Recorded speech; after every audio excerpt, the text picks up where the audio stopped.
저는 다시 소개해 드릴게요. 저는 감사합니다. 비폭력 평화 물결이라고 하는 비폭력 평화 운동을 하는 단체에서 상근 활동하고 있고 사무국장을 맡고 있는 김석봉이라고 합니다. 저희 단체는 국제 MP Non-Violent Peace Force의 국제 조직의 한국 지부 형태로 존재하고 있는데요. 저희 비폭력 평화 물결의 국제 조직이 어떤 단체냐면 분쟁 지역에 훈련받은 평화 시민을 보내서 분쟁 지역에 피스 존을 형성하고 그 형성된 피스 존에서 피스 빌딩하는 훈련받은 사람들을 파견하는 일을 하고 있습니다. 물론 한국에서는 아직 분쟁 지역에 직접 파견된 훈련받은 사람은 아직 없고요. 아시아에서는 일본과 필리핀에서 각각 한 명씩이 5년 동안 스리랑카 내전 지역에 직접 들어가서 평화 활동을 했던 단체의 한국 지부를 맡고 있습니다. 그래서 저희가 주로 하는 일은 비폭력 직접 행동을 갈등 상황 속에서 어떻게 할 것인가 라고 하는 것을 훈련하고 교육하고 하는 일을 주로 하고 있습니다. 그래서 이런 훈련 교육을 주로 진행하는 곳이 초, 중, 고, 그다음에 청년들, 교회, 시민단체 활동가들 이렇게 여러분들 모인 이런 모임들 곳곳에 가서 하루짜리, 2시간짜리, 2박 3일짜리 워크숍을 진행하고요. 그런 워크숍을 진행하는 평화활동가가 되기 위해서 저는 지금 한 5년 정도 계속 아직도 평화훈련을 받고 있고 계속해서 경험하고 있습니다. 그래서 저희가 진행하는 교육은 강의가 아니고 대부분 다 체험을 중요시하는 교육이에요. 왜냐하면 평화라고 하는 것은 여러분들이 다 고등학교 때 다 배우셨겠죠. 평화 하면 이렇게 쭉 이렇게 사전적 의미들 나오잖아요. 그런데 평화라고 하는 것은 일상 속에서 여러분들이 경험해 보시겠지만 안다고 해서 그것이 곧 나의 삶이 되는 것은 아닙니다. 그렇기 때문에 저희가 진행하는 교육은 대부분 체험을 통해서 자기 일상 속에서 나도 모르는 사이에 체화되어지고 그것이 내 일상생활 속에서 나도 모르는 사이에 어느 날 불현듯 나타나는 그런 훈련들을 하는 게 저희가 주로 하는 건데요. 그 훈련들 중에 여러 가지가 있습니다. 다양한 게 있는데 그 중에 오늘 여러분하고 함께 할 것은 비폭력 의사소통에 관련돼서 여러분하고 함께 이야기를 하려고 합니다. 워낙에 이 훈련도 전체 원으로 둘러앉아서 여러분들이 직접 참여해서 어떤 것인지를 경험해야 하는 것이 중요한데 오늘은 시간상 여러분에게 아마 소개하는 것 정도가 될 거예요. 소개하는 것 정도가 되고 이후에 여러분들이 관심이 있다면 직접 찾아가셔서 경험해 보셔도 좋을 것 같습니다. 특히 이 비폭력 의사소통과 관련돼서 한국 사회에서 유명하게 지금 알려져 있는 것은 한국 비폭력대화센터 MBC 센터의 캐서린 한 선생님이 마셜 로젠버그 박사의 비폭력 대화를 중심으로 해서 한국에 소개하고 있고 지금도 훈련을 계속 진행하고 있습니다. 네, 그래서 저는 그런 훈련들을 계속 담당하고 있고 지금도 하고 있고요. 또 특별히 제가 또 하는 일은 서울 가정법원의 화해공고위원으로 청소년 사건 중에 가해자 피해자가 합의를 보겠다라고 결정을 하면 그 합의를 볼 수 있도록 중간에서 조정하는 화해권고위원으로도 활동하고 있습니다.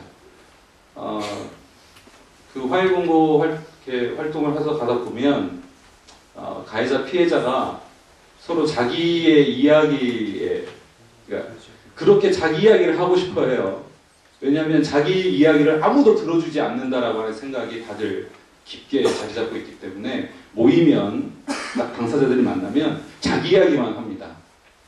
그런데 그 자기 이야기들 속에서 실제로 그 사람이 진짜 원하는 것이 무엇인지를 이야기할 수 있도록 돕는 것이 저희가 하는 역할이에요. 그래서 두 당사자가 이야기를 잘 통해서 서로가 만족할 만한 결과를 얻어내도록 돕는 역할들을 하고 있습니다.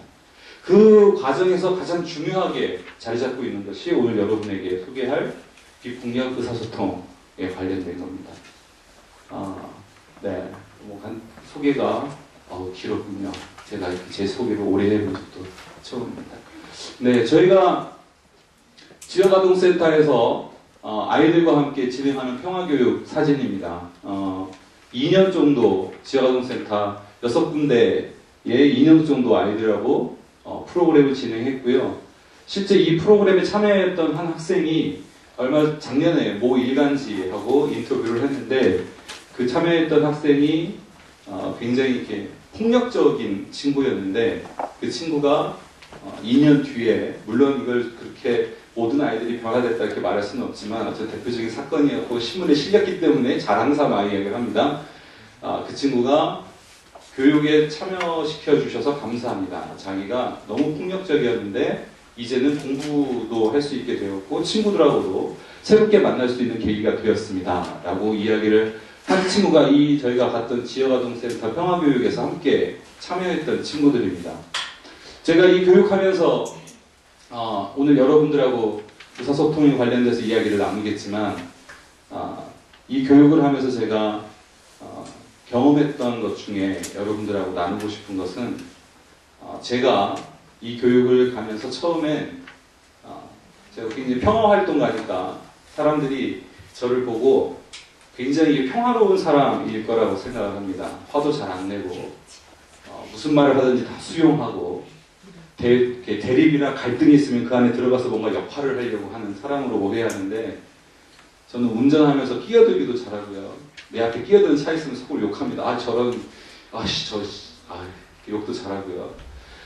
그러면서 이제 저 교육을 가면서 친구들하고 만나면서 제가 무엇이 변화됐냐면, 저한테 아주 크게 자리 잡고 있었던 강박 중에 하나가, 평화활동가는 매 순간 언제든지 평화로워야 한다라고 하는 강박이 저한테 있었어요. 그런데 이 교육을 하는데 지역아동센터에 오는 친구들은 여러분들 이제 가서 경험해 보시면 아시겠지만, 낮은 자존감, 무관심, 폭력의 상황에 굉장히 많이 노출되어 있는 친구들이 많습니다. 이 친구들을 한 15명을 이렇게 둘러 앉아서 모아놓으면 자기들끼리 떠드느라고 제가 진행하는 거에 애들이 집중하지 않아요.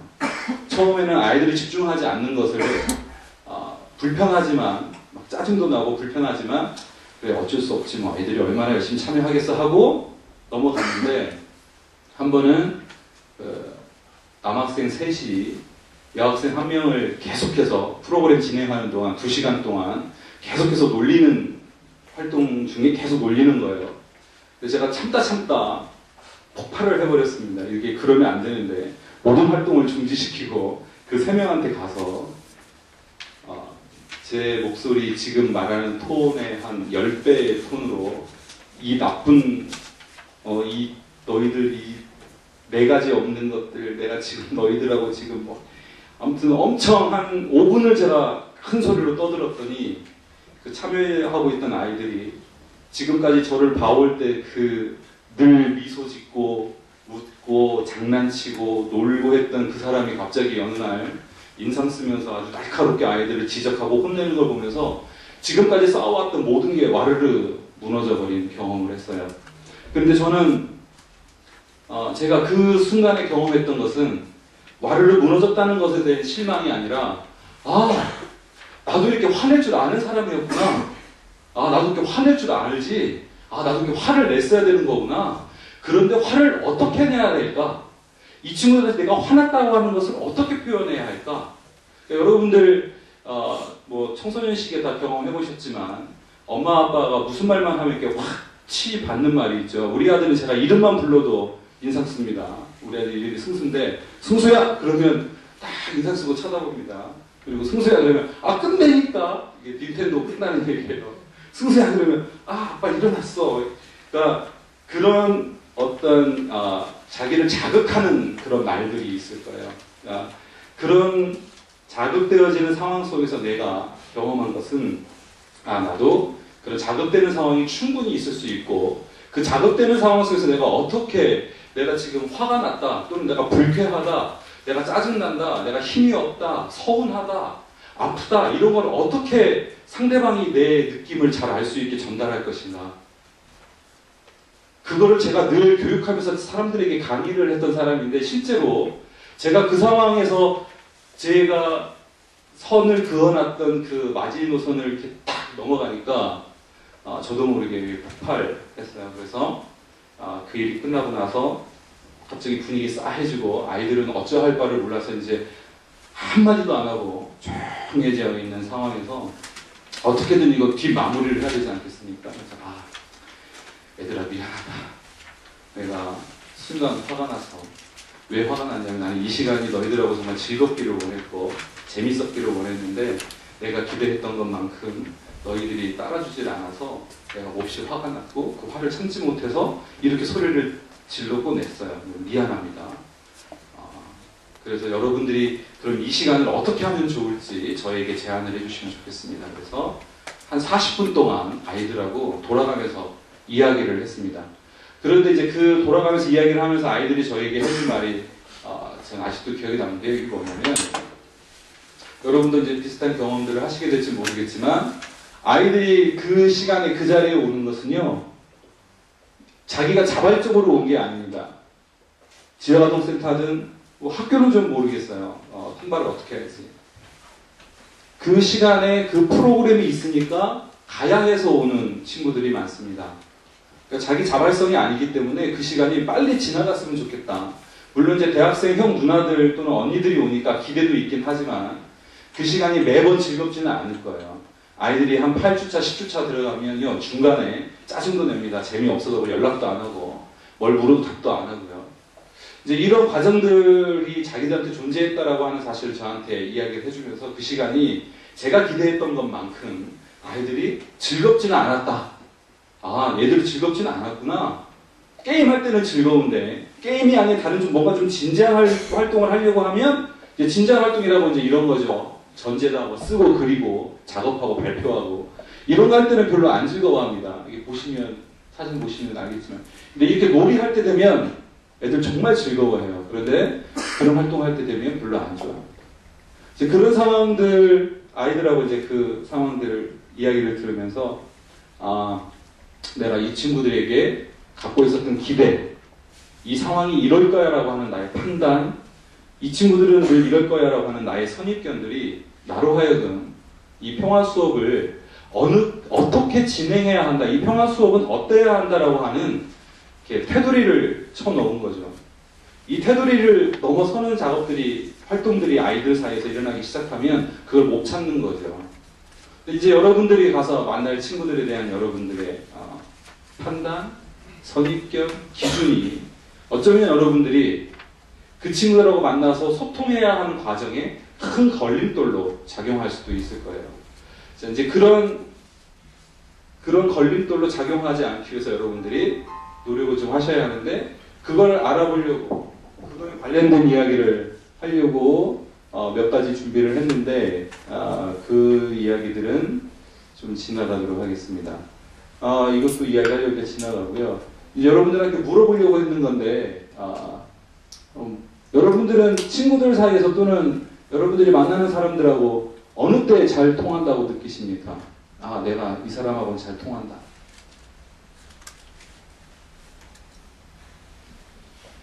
저하고 별로 지금 안 통하시죠. 답이 없으면 이건 이제 통하지 않는 건데 제가 그래서 이런 일대다의 강의를 별로 안 좋아해요. 이제 돌아가면서 이야기를 하면 이제 여러 가지 이야기가 나올 텐데요. 그 여러분들 한번 잘 생각해 보세요. 내가 누군가하고 잘 통한다고 할 때 나한테는 어떤 게 작동할까 한번 잘 생각해 보십시오. 우리가 소통한다고 할 때 듣는 과정 중에 5가지의 태도가 있는데 이게 이제 스티븐 누구죠? 세븐 헤빗 쓴 사람 이름이 뭐죠? 세븐 헤빗에 나옵니다. 성공하는 사람의 7가지 습관. 듣기는 노골적으로 안 듣기, 듣는 척하기, 선택적으로 듣기, 적극적으로 잘 듣기, 공감하게 듣기. 듣기에 5가지 태도가 있다고 합니다. 여러분들은 평소에 사람들하고 만나서 이야기할 때 또는 이제 여러분들이 가서 멘토하고 멘티를 관계에서 여러분들이 만날 때 그 친구들이 어떤 태도로 여러분들의 이야기를 들을까요? 또는 여러분들이 어떤 태도로 그 아이들의 이야기를 들을까요? 제가 오늘 하고 싶은 이야기는 공감하여 잘 듣는 것을 이야기를 전해드리려고 합니다. 그래서 공감하여 듣는다고 하는 것에 대해서 간단히 소개만 해드리려고 합니다. 여러분들도 잘 평소에 경험하셨겠지만 여러분이 뭔가 진지한 이야기를 재밌게 막 하고 있는데 친구가 스마트폰으로 카톡을 하고 있다거나 문자 보내고 있다거나 딴 걸 보고 있다거나 또는 엄마 아빠가 나한테 뭐라고 이야기해 막 나를 억누르는 이야기를 막 하실 때, 나를 혼낼 때, 이럴 때 여러분들이 주로 선택하는 태도들이 있죠. 여러분들이 아마 좀 경험을 하실 건데 그러한 태도들 속에서 내가 느끼는 것은 아마 여러분들 소외감, 단절, 이거 소통이 안 되고 있구나 이런 걸 경험하실 거예요.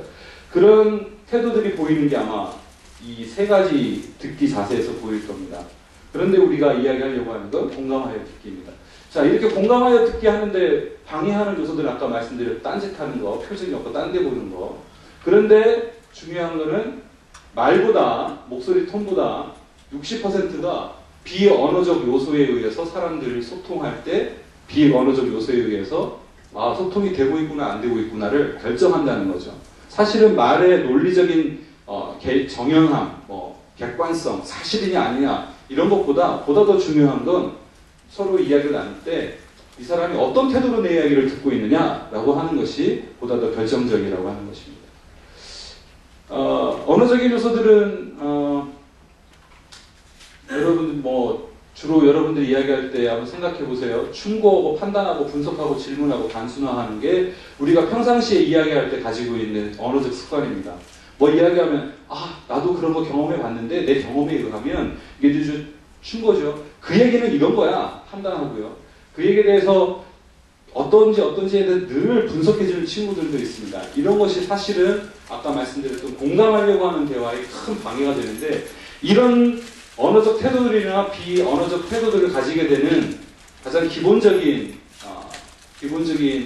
방해 요소는 뭐냐면 내가 이제 여러분들이 아까도 한인철 사무총장님께서 말씀해 주셨지만 내가 멘토로서 아이들을 만나러 갈 때 나의 자세가 아이들에게 무엇인가를 전달하는 전달자다라고 하는 거. 내가 지식을 주건 내가 경험을 주건 무엇을 주건 내가 무엇인가를 아이들에게 주어야 한다라고 하는 전달자로서의 자기 역할에 대한 규명을 스스로 아이덴티파이를 하게 되면 이런 자세들이 나오게 됩니다. 제가 아까 서두에 제 예를 말씀드렸던 것처럼 제가 평화활동가다라고 하는 자기 정체성에 대해서 제가 너무 큰 강박을 갖고 있다 보니까 그 이상의 것들을 못하는 거예요. 근데 여러분들이 만나서 경험해야 할 그 친구들의 세계는 아마 여러분이 열린 자세와 열린 마음으로 만나지 않으면, 다시 말해서 어떤 기준과 평가도 없이 가치적 선입견도 없이 만나지 않으면 아마 여러분들이 그 친구들의 이야기를 들을 때 아마 이런 충동들을 많이 느끼실 거예요. 충고해주고 싶고 분석해주고 싶고 판단해주고 싶고 그건 틀린 거야 이렇게 해야 돼 이게 맞는 일이야 이렇게 해주고 싶은 충동들을 많이 느끼실 텐데 그런 충동들을 느끼는 것을 여러분들이 눈치챌 때 그때가 바로 공감하여 들을 수 있는, 소위 말해서 소통할 수 있는 길로 접어드는 길입니다. 이거를 인식하지 못하면, 이걸 깨닫지 못하면 계속해서 이런 활동들을 하게 되는 거죠. 의식적으로 하게 됩니다. 이게 좋으냐 나쁘냐라고 하는 문제는 좀 아닌 것 같아요. 제가 말씀드리고자 하는 것은 우리가 누군가하고 소통해서 공감하려고 하는 그 순간에는 이러한 것들이 충고하고 판단하고 분석하고 질문하는 것이 방해가 된다라고 하는 것입니다. 그래서 우리가 이야기를 할 때 방해하는 요소들을 보면 나의 태도, 경험, 내가 말하는 스타일, 문화적 배경, 고정관념, 내가 가지고 있는 지식, 그날 나의 기분, 또는 내가 말하진 않지만 나이가 가지고 있는 숨은 의도, 또는 성별에서 주는 젠더의 문제, 나이, 또는 갈등 유형에서 내가 어떻게 대처하는가의 이런 수많은 것들이 말하는 사람과 듣는 사람 사이에 필터로 작용해서 온전히 내가 전하고 싶은 나의 순수한 나의 욕구가 전달되는 것이 아니라 내가 말하고 싶은 거하고는 전혀 다른 것들을 전달할 수 있다라고 하는 거죠. 내 의도는 전혀 그렇지 않은데 아마 여러분들 일상생활 속에서 많이 경험하시게 될 겁니다. 내가 말은 그렇게 내 의도는 그게 아닌데 설명하면 설명할수록 점점 이야기가 꼬이는 경험들을 하시게 될 텐데 그건 아마 우리 안에 있는 필터가 있지 않을까 생각을 해봅니다. 그래서 능동적으로 잘 듣는다라고 하는 것은 한번 보세요. 눈을 마주치고 집중하고 분산시키지 않고 조용히 있고 그 말하는 사람이 무엇을 말하는지 욕구를 집중하고 듣는 사람한테 내가 잘 이해하고 있다는 것 보여주는 것, 가로채지 않는 것, 질문하지 않는 것, 그 사람 말하는 것에 대해서 코멘트하지 않는 것, 그 다음에 내가 말하는 사람의 이야기를 있는 그대로 다시 한번 내가 이야기를 다시 되돌려주는 것. 이건 이제 여러분 받으신 그 매뉴얼에 그 유영건 교수님이 쓰신 그 이야기할 그 소통에 관한 페이지가 서너 페이지가 나옵니다. 거기에 관련돼서도 나오는데요. 아무튼 이런 것이 잘 듣는 능동적 견통의 요소가 된다고 하는 것이죠. 오늘 여러분한테 이제 간단히 소개할 의사소통에 있어서 비폭력 대화로 들어가기 전에 이게 이제 아까 여러분들한테 이야기했던 거를 만화로 한겨레 신문에 나왔던 건데 영화분이 거기다 봤을 때 그냥 이렇게 어깨 하니까 와이프는 적동 들었어. 그러니까 몇 단계씩을 띄워놓고 자기 이야기만 하고 있는 거죠. 평상시에 우리가 어떻게 대화하는지를 한번 좀 보시면 도움이 될 겁니다. 비폭력 대화는 Non-Violent Communication이라고 하는 단어의 약자로 쓰고요. 이건 아까 소개했던 마셜 로젠버그 박사에 의해서 고안되었고 캐서린 선생님이 미국에 가서 공부하시고 오셔가지고 한국에 소개한 대화법입니다. 이건 기술이기도 하고요. 삶의 자세에 대한 자기 삶의 자세와 태도에 대한 이야기이기도 하고요. 그래서 어쨌든 기술이기 때문에 훈련하지 않으면 사실 좀 쓰기가 어렵습니다. 더군다나 미국에서 건너와서 우리의 어법하고는 좀 많이 차이가 납니다. 그럼에도 불구하고 이것이 중요한 이유는 내가 지금 무언가 사람하고 소통하려고 할 때 나를 가로막는 아까 말씀드렸던 그 수많은 필터들을 걸러내서 이야기를 할 수 있는, 그러니까 필터들을 없애고 상대와 내가 진심으로 소통할 수 있는 길을 열어주는 좋은 툴이기 때문에 여러분에게 소개를 하고자 합니다. 비폭력 의사소통 MBC 비폭력 대화에서 솔직하게 말할 때나 공감하고 들을 때 첫 번째로 중요한 것이 관찰입니다. 이 관찰이라고 하는 것은 나중에 다시 한번 짧게 설명할게요. 관찰, 두 번째로 느낌, 세 번째로 필요와 욕구, 네 번째로 부탁 요청.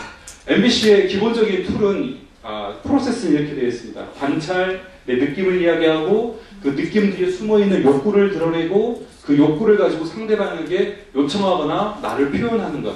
이것이 비폭력 대화가 가지고 있는 기본 프로세스입니다. 관찰, 느낌, 필요, 욕구, 요청, 부탁. 비폭력 의사소통을 막는 건 아까 이야기했던 부분들이니까 좀 넘어가고요. 관찰에 대해서 이야기를 좀 드릴게요. 관찰은 마치 내가 비디오나 카메라로 찍듯이 나의 판단과 선입견 이런 거 없이 그냥 있는 것 그대로 사실을 묘사하는 겁니다. 이게 관찰입니다. 근데 우리가 제일 어려워하는 것이 이 관찰이 잘 안 된다고 하는 거죠. 왜냐하면 어떤 상황을 설명해 보십시오 하면 대부분 뭘 설명하냐면 내가 그 상황을 접했을 때 내가 인식한 나의 판단과 나의 경험, 나의 선입견을 가지고 그 상황들을 설명해낸다라고 하는 거죠. 아주 객관적으로 CCTV에 찍힌 것처럼 관찰을 있는 그대로 말하는 것이 몹시 어렵습니다. 그래서 관찰만 제대로 한다고 하면 아마 우리가 소통하고 대화하는데 큰 무리가 없을 거예요. 왜냐하면 대부분 이야기 시작할 때 처음부터 이야기 나올 때 관찰이 아니라 나의 판단을 가지고 이야기하기 때문에 좀 어렵습니다. 그래서 내가 이야기할 때 이렇습니다. 내가 뭘 보았을 때, 내가 무엇을 들었을 때, 내가 어떤 행동을 보았을 때 이렇게 이야기를 하는 거죠. 2층 집에서 밤만 되면 피아노를 칩니다. 피아노가 우리 집 아파트 윗집에서 애들이 매일 뛰놉니다. 공부를 해야 되는데 기말고사 기간인데 공부를 해야 되는데 뛰놉니다. 그럼 여러분들이 이제 참다 못해서 이제 윗집으로 올라갔어요. 올라가서 배를 눌렀습니다. 문이 열렸어요. 그 윗집 아주머니 얼굴이 딱 보입니다. 그럴 때 처음 터져 나오는 말이 좀 애들 좀 조용히 좀 시키세요. 애들 왜 이렇게 가만히 좀 있게 하지 그것도 못하세요. 이렇게 나 공부해야 되는데 이런 말들이 먼저 나가죠. 내 필요에 의해서 내가 필요한 말들이. 그런데 그런 말을 들은 그 윗집 주인, 그 윗집 아주머니는 뭐라고 할까요? 그러면 아마 이렇게 반응할 겁니다. 죄송합니다. 사과 안 합니다. 처음에. 뭐 크게 그게 뭐 무슨 일이신데요? 그게 어떤 건데요? 그게 왜 그렇죠? 아이들이 얼마나 뛰어논다고 그러시나요? 그러니까 내가 전달하고자 하는 것은 내가 지금 그 윗집의 아주머니한테 하고 싶은 얘기는 시끄럽다, 짜증난다 이야기가 아니라 내가 기말고사를 잘 봐야 앞으로 내가 계획하고 있는 것들이 안정적으로 흘러갈 수 있는 것을 기대하고 있기 때문에 내가 말하고 싶은 건 제가 공부하고 싶습니다 라고 하는 걸 말하고 싶은 거죠. 내가 좀 편안해지고 싶다라고 하는 걸 말하고 싶은 거예요. 그런데 우리가 그런 상황이 닥치면 가장 먼저 하는 건 짜증내고 화내고 내 판단을 가지고 먼저 공격한다라고 하는 거죠. 여러분들이 일상생활 속에서 경험되어지는 갈등 상황들을 한번 잘 비추어보면 대부분 이 관찰이 제대로 되지 않기 때문에 그렇습니다. 어쨌든 이 관찰을 있는 것 그대로 볼 수 있고 말할 수 있을 때 아마 비폭력 대화가 가능하리라 생각합니다. 그런 다음에 이제 중요한 게 나의 느낌을 드러내는 건데요. 나의 느낌을 드러내고 내가 어떻게 느낀다라고 표현을 해주고 그 느낌 뒤에 내가 진심으로 원하는 것이 무엇이었는지 내 욕구를 이야기해주고 그 욕구를 바탕으로 해서 이렇게 해줄 수 있겠습니까? 내가 이렇습니다라고 나를 표현하는 것. 이렇게 하는 것이 비폭력 대화에서 기본 진행하는 프로세스입니다. 대부분 이 느낌을 찾는 것이 어렵죠. 관찰하는 것도 어렵지만 또한 어려운 것이 느낌을 찾는 것이 어렵습니다. 왜냐하면 우리가 일상적으로 내가 이렇다라고 느끼는 나 이렇게 느껴 라고 하는 말 중에 대부분은 다 판단입니다. 여러분들이 알고 있는 느낌의 단어, 내가 무언가 간절히 원하는데 그 무언가 간절히 원하는 걸 욕구라고 할 때 그 욕구가 충족되지 않았을 때 여러분들이 느끼는 느낌의 단어들은 무엇이 있나요? 제가 중학교 애들한테 갔더니 애들은 딱 느낌 단어 2개 나옵니다. 저 꺼야 되는데 애들은 전나 하고요. 전나 하고요. 그다음에 또 하나 더 있는데 좀 심해서 말 못하겠어요. 애들은 아무튼 느낌 단어, 느낌 이야기해봐 그러면 대부분 다 그 얘기밖에 못합니다. 여러분들 욕구가 충족되지 않았을 때 어떤 느낌들을 경험하시나요? 여러분들이 알고 있는 느낌 단어들 뭐가 있나요? 화날 때 여러분들 느낌 어떻습니까? 화날 때 화난다 말고 다른 느낌. 화났을 때 여러분들 느낌 어떠세요?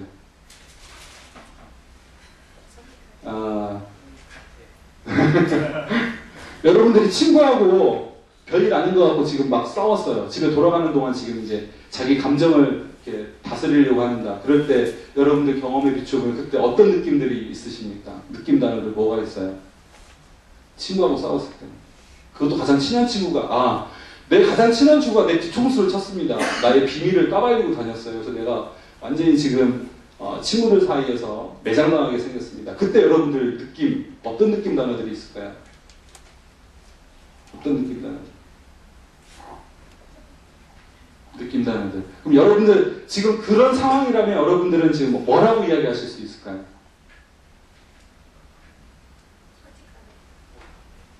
똑같아요. 초등학생, 중학생하고. 네, 느낌 단어들이 우리가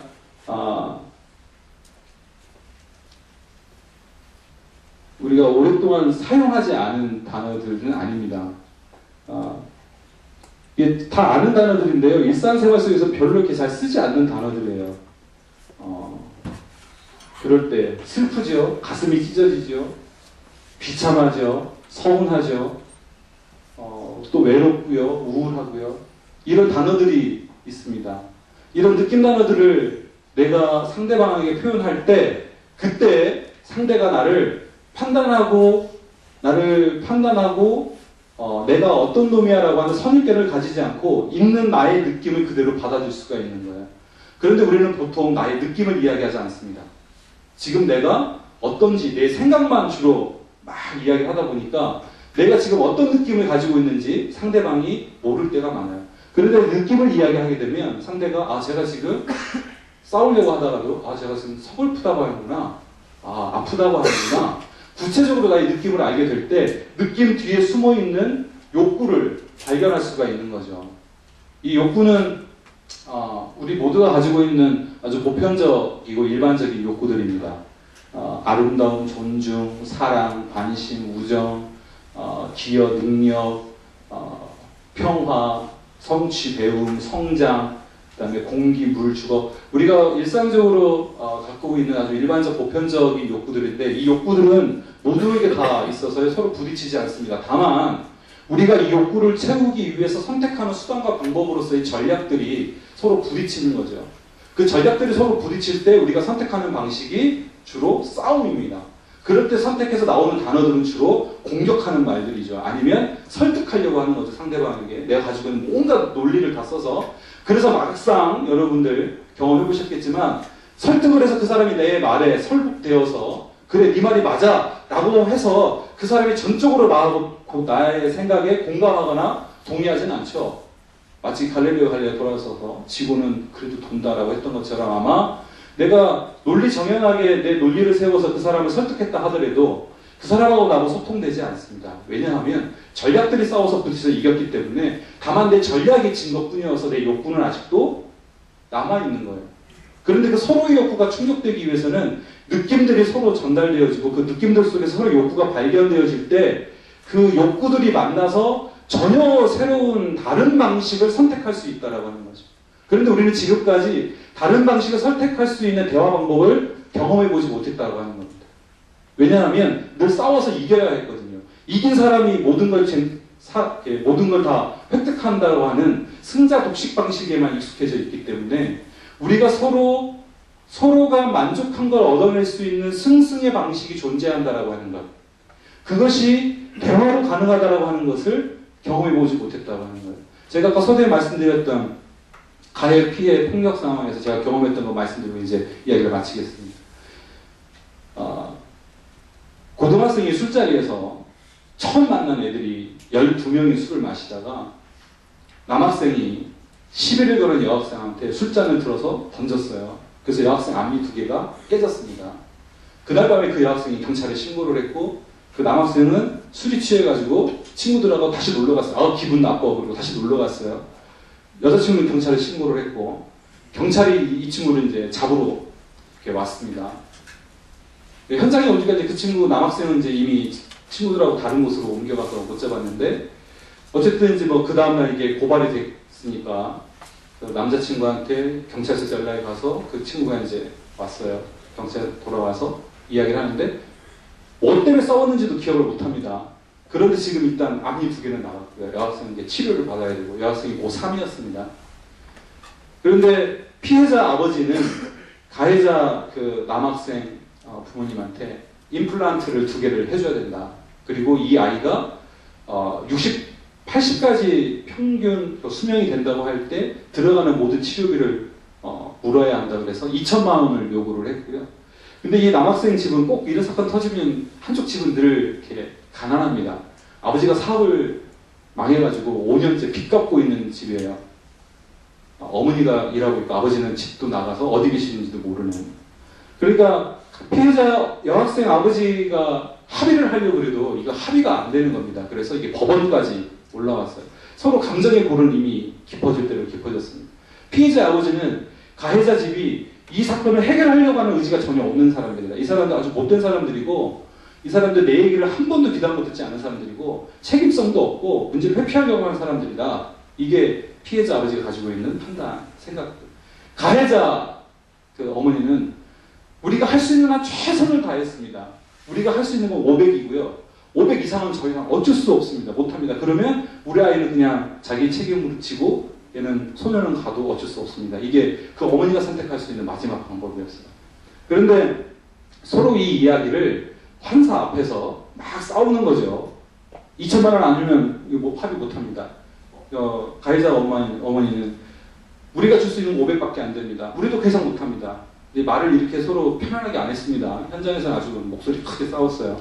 그래서 이제 둘이 화해 공고가 들어와서 제가 화해 공고위로 들어가서 화해를 조정을 하는 자리에 이제 같이 모여서 이야기를 합니다. 그런데 그 이야기를 쭉 하다 보면 실제로 피해자 아버지가 하고 싶었던 말은 당신들이 이 문제에 대해서 돈의 액수가 중요한 게 아니라 실질적으로 어떻게 책임을 지려고 하는지 그 책임지겠다라고 하는 자세를 보여주기를 원했던 거였고요. 가해자 부부는 우리는 어떤 방식으로든 책임을 질 건데 우리가 책임진 것에 대해서 당신이 조금만 이해해주면 우리는 충분히 합의할 수가 있다. 라고 하는 것이 이 가해자 어머니가 하고 싶었던 얘기였죠. 그런데 실제로는 그런 이야기들은 못하고요. 자기 주장만 계속 하는 거예요. 그래서 저하고 같이 모여서 3시간 동안을 이야기를 나누는데 3시간 동안 결국에는 나중에 합의를 이루었습니다. 그래서 500만 원에 결국은 합의를 했어요. 합의를 해서 이제 헤어졌는데요. 그 과정 중에 제가 3시간 동안 이야기하는 과정 중에 제가 주로 하려고 했던 것이 뭐였냐면 그 사람들이 어떤 느낌이었는지 느낌을 전달해 주려고 했던 거였습니다. 서로 무엇을 느끼고 있는지, 그래서 그 느낌 속에서 무엇을 진정으로 바라고 있는지를 전달해 주려고 했던 거죠.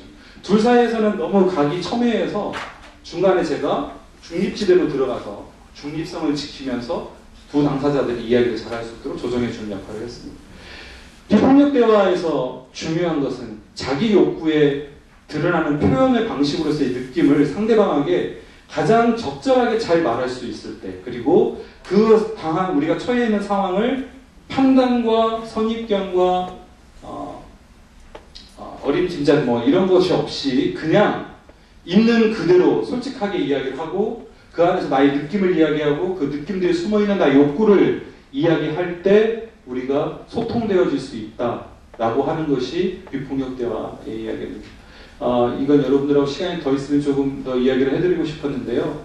이게 공감을 방해하는 주로 이야기인데 아마 여러분들이 주로 평소에 쓰는 이야기일 것 같긴 한데 네, 한번 보십시오. 이게 좀 방해하는 대화 방식입니다. 조언하거나 동정하거나 위로하거나 교육하거나 평가하거나 설명하거나 이제 여러분들이 이제 멘토로서 멘티를 만나러 가실 때 물론 그 상황이 갈등 상황이나 어떤 폭력 상황은 아니겠지만 그 아이들하고 여러분들이 만나서 이야기를 할 때 그 아이들이 어떤 욕구를 가지고 나에게 지금 무슨 이야기를 하고 있는지 그 이야기 잘 들어주시면서 그 아이들이 어떤 느낌인지를 되짚어서 되돌려주는 것. 이걸 이제 상담에서는 패러프레이징이라고 합니다. 거울 비추기라고 이야기를 하는데요.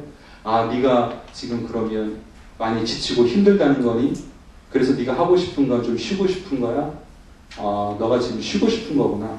이제 여러분들이 그 멘티들하고 만나서 이야기를 할 때 어떤 상황이 어떻게 여러분들에게 펼쳐질지 모르겠지만 여러분들이 그 친구들하고 소통하기를 원하신다고 한다면 그 아이들의 욕구를 읽어내기 위해서 그 아이들이 하고 있는 이야기 속에 숨겨져 있는 느낌을 잘 파악해 주시길 바랍니다. 그리고 상황을 여러분들의 선입견이나 판단 그런 거 없이 있는 거 그대로 잘 들어주시기를 그러면 아마 훌륭한 대화가 되지 않을까. 그리고 그 대화 속에서 아마 소통이 일어나지 않을까 싶습니다. 제가 지금 이제 다 설명하지 못한 것들은 여러분들에게 책 한 권을 소개해드리고 마치겠습니다. 비폭력 대화라고 하는 책이 있습니다. 마셜 로전버그 박사가 쓴 책이에요. 그 책을 보시면 제가 오늘 다 설명하지 못한 부분의 이야기들은 거기에 다 적혀 있습니다. 물론 서두에 이야기 드렸던 것처럼 이건 가치와 태도와 자기 삶의 자세와 관련된 부분이어서 끊임없이 훈련하지 않으면 처음부터 능숙하게 이 대화법을 쓴다는 건 몹시 어렵습니다. 저도 물론 지금도 어렵습니다. 계속해서 제가 훈련하고 있고 노력하고 있는 과정 중에 있는 거여서 여러분들에게 소개를 해드립니다. 생각보다 10분 더 늦게 마치게 돼서 죄송하게 생각합니다. 이상으로 마치도록 하겠습니다.